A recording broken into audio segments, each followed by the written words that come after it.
Sis, paano ka po mag-track? Medyo di ko po magets. For today's video, sasagutin natin yung question mo, sis. If you're a TTC or trying to conceive or kung ayaw mo pa makonceive or masundan si baby, if I were you, you start using ovulation test strip. So ano nga ba ang ovulation test strip?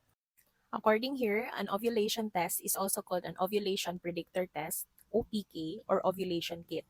It's a home test that checks your urine to let you know when you're most likely to be fertile or get pregnant. If you're a TTC like me, dapat masipag kang kumuha ng urine sample mo to check if you're in your fertile window or hindi pa. And dapat masipag ka rin gumawa ng sarili mong monitoring. What I actually love about the ovulation test strip na pwede nating orderin here, maglalagay na lang ako ng yellow basket, is that marami siyang laman. So for example, for the AccuFast brand, usually pag umorder po kayo, meron na siyang 30 pieces na ovulation test, plus meron na siyang 20 pieces na pregnancy test, plus meron na siyang 50 pieces na urine cup. Very affordable siya compared sa bibili kayo sa mga physical stores na isang piraso pa lang ng ovulation test strip ang mahal-mahal na. Meron silang free na urine cup para hindi ka na mahirapan every time na magte-test ka. Kasi need mo i-dip yung strip. This is my example of ovulation monitoring. So, pwede kayong gumawa ng sarili ninyo. Example, last menstrual period ninyo is December 3, 2023.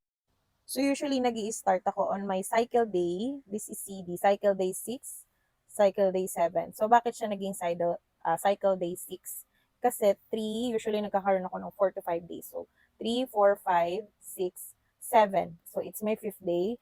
Ang ika-6th day ko is December 8. Yan yung cycle day. So usually, kapag hindi pa ninyo fertile window, puro negative talaga yung makikita nyo na result dyan. Kumukuha ko every morning and evening. Minsan morning, afternoon, at saka evening. Depende sa convenience ninyo. Ano ba yung goal natin sa ovulation test strip kapag PTC ka or trying to conceive? So yung goal natin is kailangan yung test strip natin ay mag-positive. Hindi lang siya positive, dapat nasa pinaka-darkest line siya. On my cycle day 14, 15, 16, so dito na ako nagkakaroon ng faint line. So dito ko na makikita kung malapit na ba akong mag-ovulate. So hindi ibig sabihin kapag may faint line na is, yun na yun. So kailangan makita mo dyan yung pinaka-darkest line. So I have here another example. Ito yung sample ng test strip na masasabi natin na nag-ovulate ka na. So ito yung pinaka-darkest. Ito yung goal natin. Pinaka-darkest.